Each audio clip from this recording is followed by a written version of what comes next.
Hello and welcome to The Real Truth. My name is Rose, and today we are going to be talking about the question that has been on everyone's mind since closing arguments on Friday. What am I talking about? Who is the jury in the Johnny Depp trial? How many are they? And what are they thinking? So today we're going to go into all those questions and more from someone who was actually in the courtroom, who has been able to see these jurors face to face, who has been there on numerous days and has been not just watching them, but seriously analyzing them to see if there are any signs, any tells at all that will let us know what these jurors are thinking. But before we get into all of that, I think we want to know, at least first and foremost, the basics. Who are these people? How many are they? And basically the basics about them. Gender, age, ethnicity. But you were there. You got to see this jury, and you've been with a lot of other law tubers who have been remarking and commenting on this jury, the reactions of the judge, things we don't really get to see from home. And you were also nice enough to bring out this amazing breakdown, which has been on a few of your channels. You've been on in your channel as well. But here it is. Here is the jury, guys. Can you tell us? The demographics of this jury caught me off guard kind of from the beginning. People had been saying it was a young jury, but I didn't really, you hear that and you're going, how young, really? No, it's a young jury. Late 20s, mid 20s, early 30s, a lot of young individuals on this jury, and that caught me off guard right off the bat. Yeah, you got 20s, 30s. So I didn't expect there's more than half of an Asian demographic on the thing, which is interesting, and mostly male. Now, again, there's going to be, two of these people are going to get knocked out by the end to ultimately make the call. Will they know? Will they all deliberate and then just two of their votes don't matter? How does that work? No, only 7 go back, and the blank spaces that you're seeing in this chart are jurors that have been excused for other reasons. I know we lost one early in the trial. I'm not sure why we only impaneled 10, but these are actually blank seats, empty seats that are open in the box when you're sitting in that courtroom. So they need 7 at a civil trial, right? There's 9 people, so two backups who don't know they're backups, correct? Correct. In a defamation case, you need 7, and it needs to be unanimous. And no, the selection is not made until they are actually finally charged with jury instructions and sent back into. Then we're going to get into a little bit of the basics of jury selection and jury deliberation, and basically how the whole process works in general. Because if you are like most people, you likely have no idea how the jury process works. I studied pre-law or legal studies, so I am a paralegal, and I have also litigated numerous cases, mostly civil cases, but I also have helped to litigate several lawsuits, such as discrimination lawsuits, etc.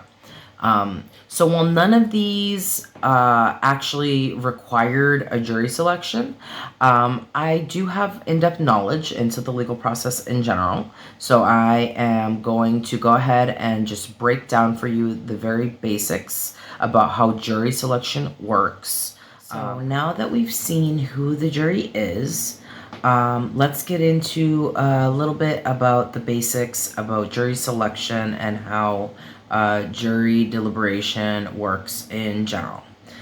So I'm gonna go ahead and show you a little clip that basically breaks down the basics, just so you guys understand how the selection process works in general. Typically, it's something that works in combination with the plaintiff and the defendant, each one getting a peremptory challenge, which basically means, and it'll be explained in the clip, that in layman's terms, each side gets 3 people that they get to cut out without having to give any explanation as to why. The only reason that it can't be are reasons that are illegal. For example, anything based on like gender or race. Anything that's discriminatory in nature cannot be a reason, but technically you don't have to give a reason why, so that could technically be a reason. You just can't say it. So in this case, each side gets 3 challenges, which means they can cut out these people for any or no reason at all. And the way that the jury number works is for civil defamation cases specifically, and in Virginia, the jury required is 7 people. So I believe we had started with 12. 3 jurors have been excused. I don't know if that's for personal reason. I think they explained it in the video. Maybe we'll see that part. But I know that one of them left for personal reasons. And here's the messed up part. So right now we have 9 people, and even though all the jurors have sat through the entire trial, had to listen to Amber Heard, had to listen to Rottenborn and Elaine and all these people journal on and their ridiculous lies and testimony and all of that, had to listen to the evidence, they have to go back and deliberate.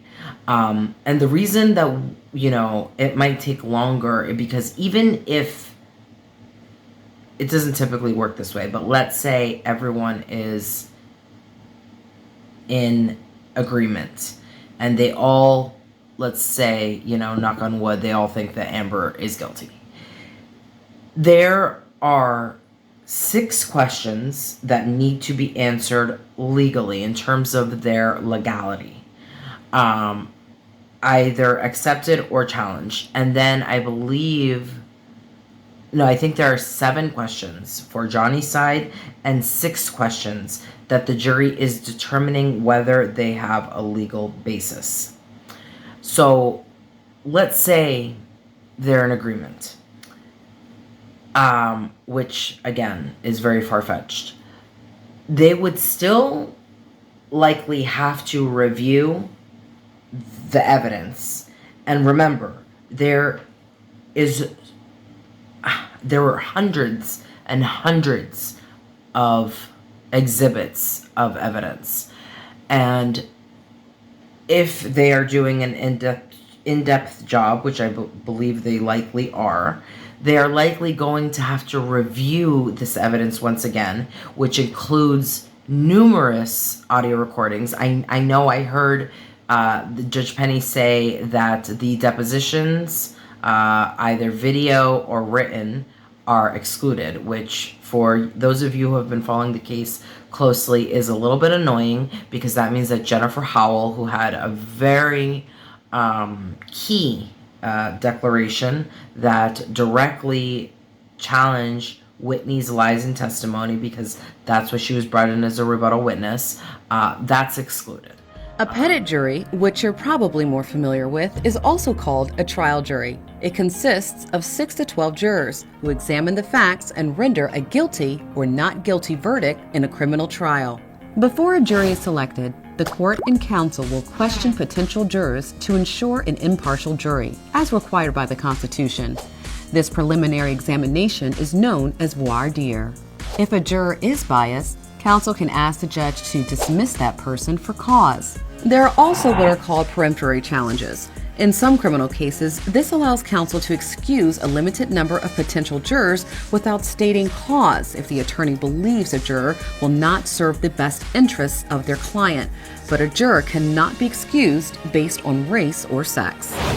In some cases, alternate jurors are selected to take the place of jurors who may become ill during the trial. Alternate jurors hear the evidence just as other jurors, but they don't participate in the deliberation unless officially replaced. Before the trial begins, the judge or the jurors will select who will serve as a foreperson. This person diffuses arguments, ensures each juror has a fair say, and addresses any necessary correspondence or questions to the judge. During the trial, jurors will hear opening statements from both parties on the reasons they are in court, testimony of witnesses, and evidence introduced, and finally, closing arguments. Throughout the trial, proper juror conduct is essential in order to be fair on all sides. In other words, jurors must not discuss the case and keep away from media, including social media. At the end of the trial, the judge will provide the jury with instructions and the final verdict is achieved. How long we can expect to wait? So are we going to have an answer today? Is it going to be tomorrow, Friday? So let's get into it in this clip. So let's just listen to what he has to say about who these jurors are and what, if any, tells did they give as far as their body language, facial expressions, etc. That's where it is. So, but let's try to guess with your thoughts. You've seen the jury. Who is this jury?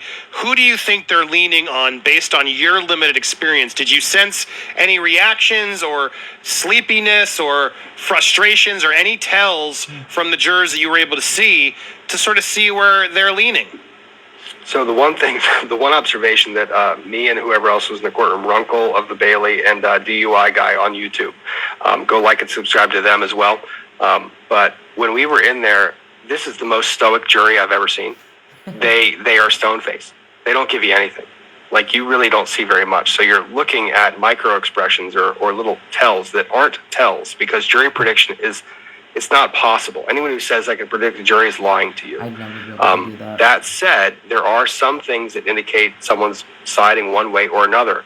Juror number 9, bottom right, he's our biggest tell.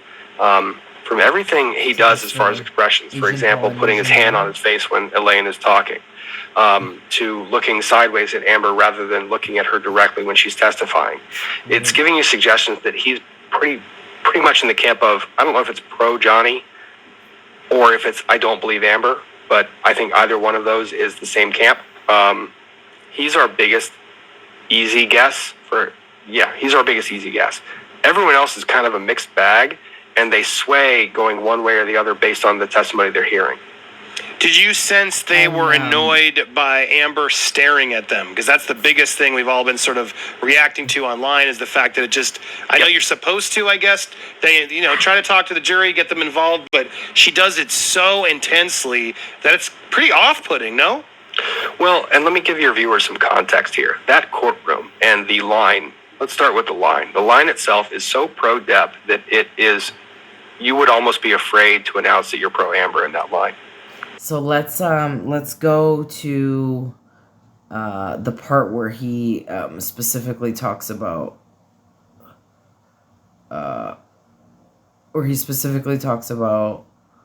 what is going on with these jurors. Is pro-Depp, and she doesn't have any allies out there. Well, there's not a lot of places to look. So if you're looking at a gallery when you're testifying about something emotional, do you want to find a face that's looking at you like they hate you? Emotional. No. Do you want to look straight at your attorney? Also a bad look. There's limited places. So when she's on the stand and she's looking, you'll see her glance up, left, right, all of the above.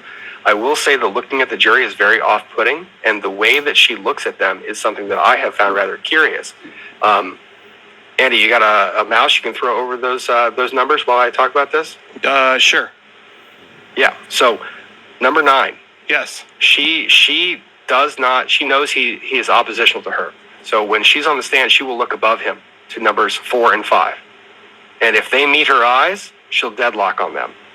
If they don't meet her eyes, I'm not kidding. If they don't meet her eyes, she tracks down to 8 and 7. Those are her alternates. And then if they don't meet her eyes, she goes to 6. And then finally, she'll go to 1, 2, or 3, like all of those guys. Wow, so she doesn't like the Asians, is what you're saying. No, it's just they are naturally. Sorry, I'm just trying to. Away I don't from like her. her. I'm trying to make it more. No, I'm just joking.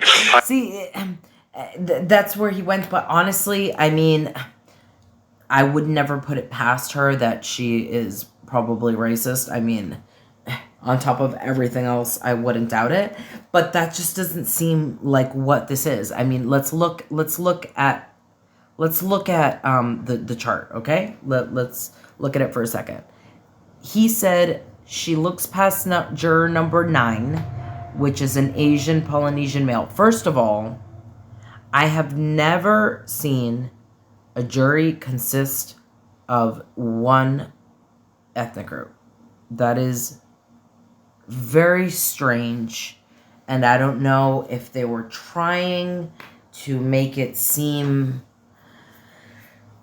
I don't know, like if the jury wasn't consisting of just white Caucasian people, but really they could have varied it somewhat. But anyway, going back to the topic at hand, I don't believe Amber very well might be racist, but I don't believe that was what was going on. Look at the demographics. So 4 and 5 are females. She is trying to connect with the only females on the jury. She believes that if she makes eye contact with these women, because they are women, they are going to empathize with her, or at the very least sympathize with her. And clearly that's not the case. I'm a woman, and so many women that I've either spoken to or heard from on my channel and personally are so upset. They are so disgusted with how she has set the movement in terms of domestic violence and survivors and believing victims back so much. Although I don't know if you guys have seen, and I wanted to recommend checking out my other videos, the one where I definitely, and hit the subscribe right now that I'm mentioning that. Make sure you hit the subscribe and check out my playlist if you are like me and like so many other people that are basically in Johnny withdrawal. And the trial, now that it's, we're waiting for deliberations and you guys don't know what to do with yourself because you have been so invested and you are craving more good content, then trust me, I got you. I have so much information that you guys have not yet heard. So hit the subscribe, hit the bell, and then watch my playlist right after this. I have an amazing video on the ties between Elon Musk and the first UK libel trial. So for everybody who's been wondering how the hell did Johnny lose the first case with so much evidence on his side and Amber with nothing, well, there's a clear reason, and the reason is corruption. So first of all, in that video, I prove with facts and with receipts that Amber had an affair with Elon more than a year prior to her divorce. So in the 15-month marriage, the majority of that marriage, she was having an affair, not just with James Franco, but with Elon Musk, and who knows with how many other people. So in that process of that affair, they planned this entire charade, this entire facade. They planned it together, okay? Now, apart from that, Elon Musk had clear ties, not only to the Sun newspaper, which is the newspaper that he was suing for defamation in that original trial, but the ties, they're ridiculous. Getting too much off topic, that information is not anywhere. It's being picked up by some journalists and some newspapers, so some publications online, big publications. So I definitely would recommend that you check that out, hit the subscribe button, and there's so many other videos that I'm not going to get into, but just check out the playlist. I was the first one who broke the story on Jennifer Howell and her testimony and how that blows Elon out of the water as far as being Amber's baby daddy, as well as, oops, sorry, that flew out of my hand, as well as him being a narcissistic abuser. In case you guys didn't know any of that, trust me, there is so much juicy content that if you guys are in Johnny Withdrawal, I got you. So just make sure you do that. So I'll shut my mouth and get back to this. You won't be disappointed. Trust.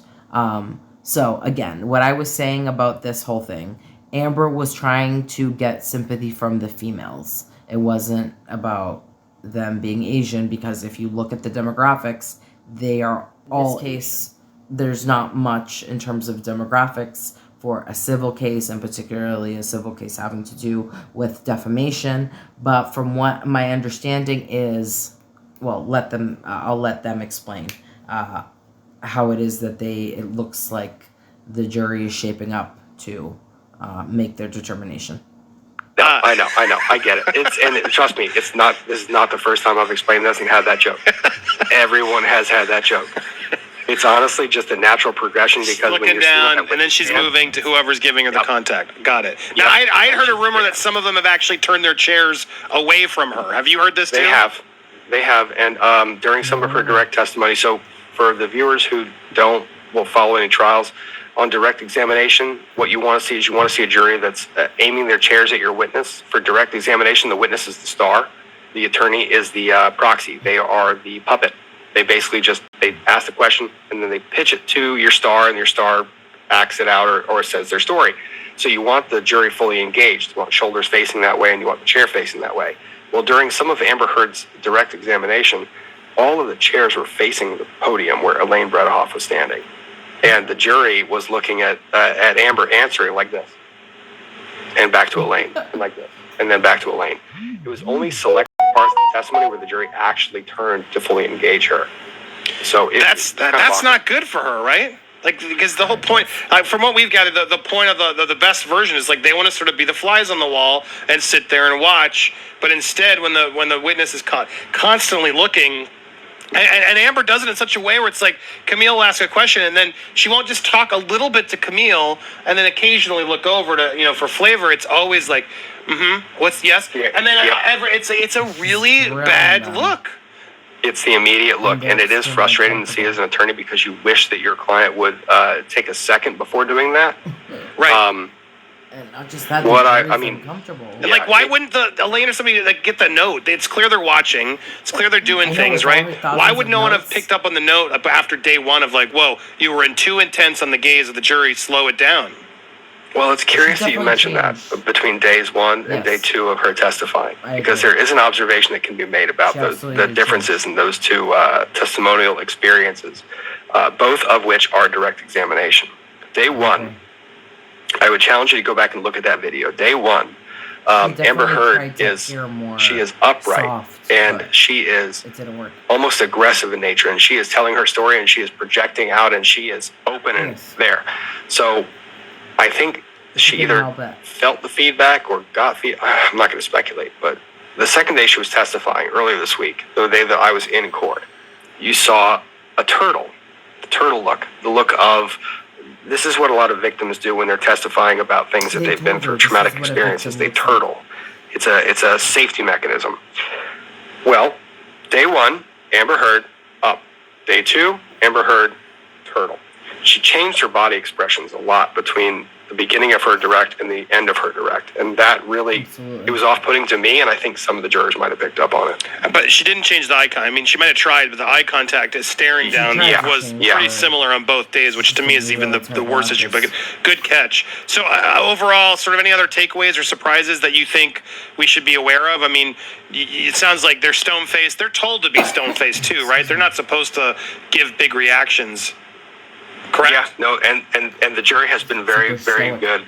Juror number 2 likes to not doze off, but he's probably our biggest teller of the group. His body language kind of displays how he feels about the testimony. If it's not really great, he kind of slumps his shoulders and leans forward. And then he's just like out of it until something perks him up. Now, what was interesting about that one was when Camille started crossing, he visibly got more upright, and actually you saw him take the pen cap off of his pen and start physically writing notes. And I was like, oh shit, okay, here we go. So is that a sign of he's over it? All right, let me get to the real dirt here. It was, so that's what I've kind of taken from this jury from the beginning. I was telling you about how they've positioned their chairs. There are times when they did position their chairs faced at Amber. And it was, I think what the jury has done is they've taken these 14 incidents, and they've narrowed them down to 2 or 3 that they think are important. Australia. I think Australia is in there. I think this May 21st. The May 21st of 2016 incident is in there, because those 2 incidents, whenever testimony is received about those incidents, they are positioned at the witness. So I think to them, those are the big ones. Interesting. I mean, that's a smart way to do it, I guess, because there's so much they're trying to. Elaine's team and Amber just they're scattershotting as much as they can in this sort of distraction mode. But it does. You're right. There seem to be picking. All right. Well, let's focus on these important ones that both sides are really addressing the most. Really interesting insight. I thank you for offering it to us. Do you? So. Basically, that was the long and short of it as far as what we can surmise from the jury. So it seems like if they are leaning towards Johnny, as we clearly were able to tell. It seems that juror number 9, the Asian Polynesian male, mid-40s, he's not feeling Amber at all. So as I said, I think it's pretty clear. Look at the demographics. There's only 2 females in the front, and then juror number 8 is the only other female. So it's not about ethnicity. Amber is clearly trying to make eye contact with the females, thinking that she might potentially get more empathy from them. But I think if anything, from what I'm seeing from females, I mean, honestly, I'm not seeing much support from either side, either gender. This goes across any kind of gender, socioeconomic, race, culture. You know, I have inadvertently, unfortunately,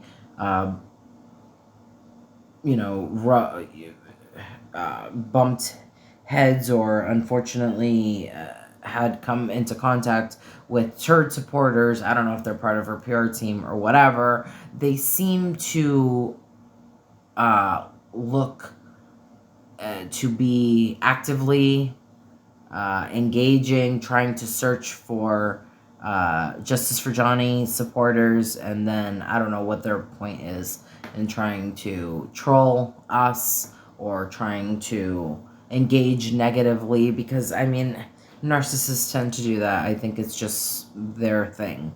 If it's not their PR team, then they're just trying to find someone to fight and argue with, because they're, I guess, so bitter and angry that nobody is on Amber's side. I actually heard that she was paying people to pretend to be fans, and she paid someone to like give her flowers, because Johnny's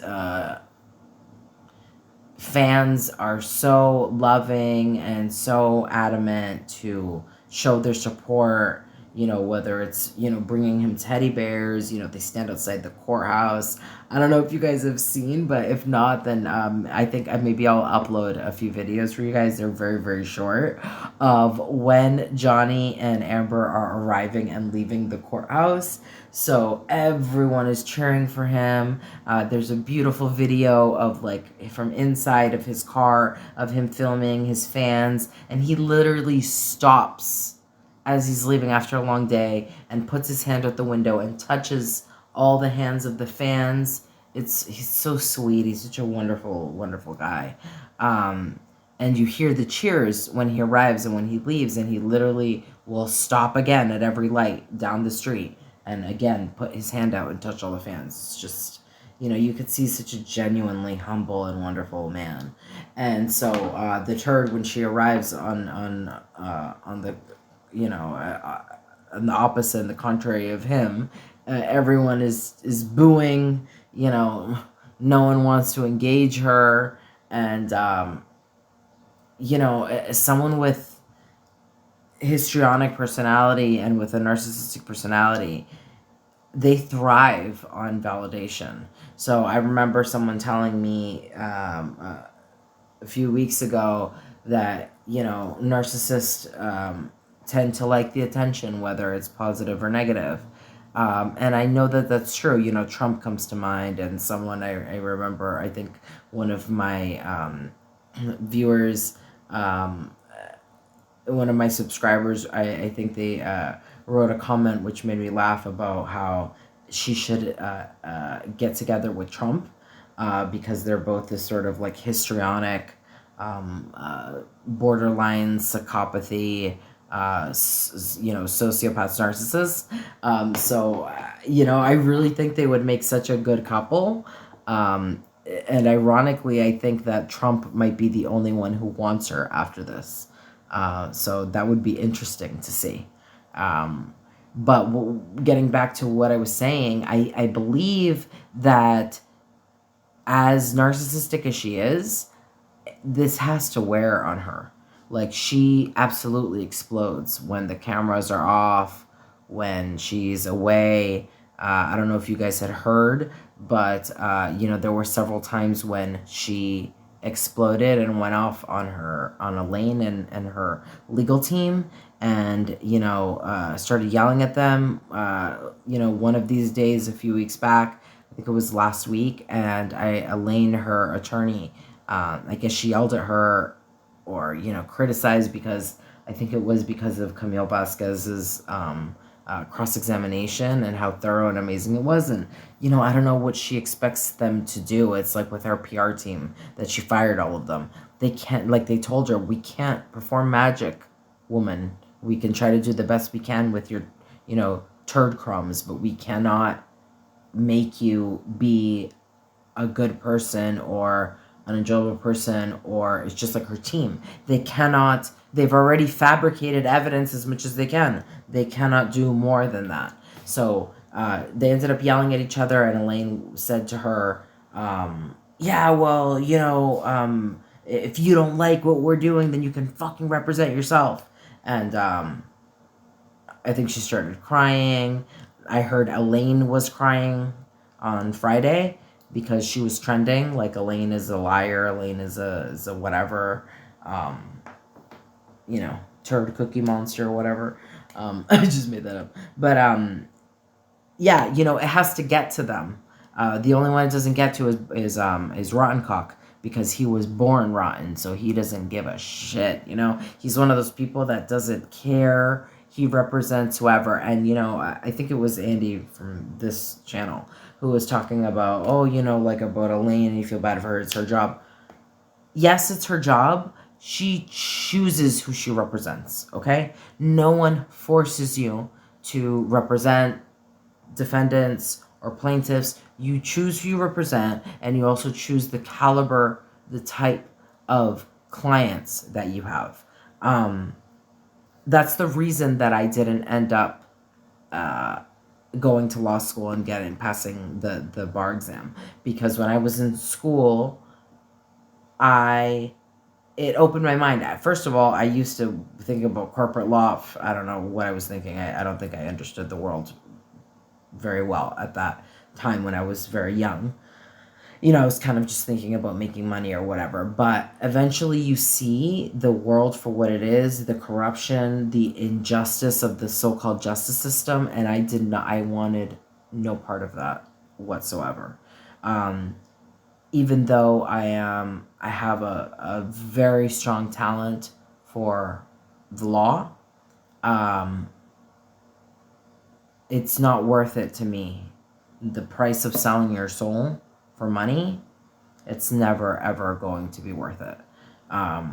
So for me, it's better, even in terms of psychology, you know, I don't want to just be listening to rich people and having them give me $300 an hour to listen to their, you know, first world super privileged problems. That's not for me. For me, it's this, helping people either through my coaching, people with mental health problems, people who are survivors of abuse, or even just with the relationship coaching that I did. And I'm gonna link that. My other channel is called The Love Doctor. I should get that going again. I had started it and I never really continued. That's important as well, because the central theme of that entire practice is self-love and self-empowerment. And what people don't understand is that if you have that, you begin to genuinely attract everybody to your circle, because like attracts like, and your magnetism, when you love yourself, it glows and it emanates from within. So the point is that these are the things, this channel, helping it, not just in Justice for Johnny, but in everything that my channel is about and everything that it will be about. Those are the things that fulfill me. I hope you guys can become part of my family and help to support me. So if you can make any kind of donation, even if it's just $1, my Cash App is below. You have no idea how much I would appreciate it. Or just becoming a Patreon sponsor, or even if you can't, if you could just hit the subscribe button, hit the bell, hit the like button, leave me a comment below. All those things, they mean so much to me.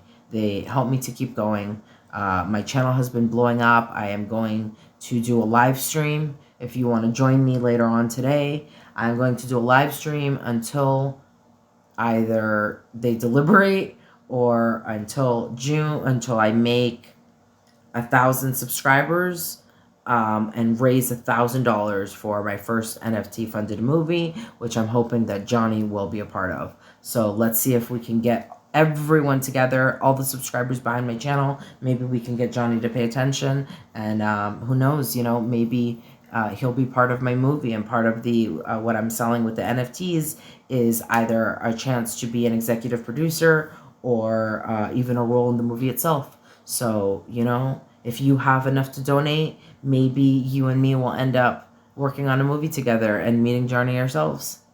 Dream big. That's what I say. Dream big and open your heart. So thank you so much, guys. I'll see you in the next one. Forget. Let's see. How long this takes. I don't know. What's your guys' best guess as to how long they will deliberate? As I said, I think it's definitely going to be at least till early next week. I don't think it will be this week because of all the reasons that I said. You guys let me know. How long do you think it will take to deliberate? And what do you think the verdict will be? Let me know in the comments below. Again, make sure to subscribe, and I'll see you in the next one. Thanks, guys.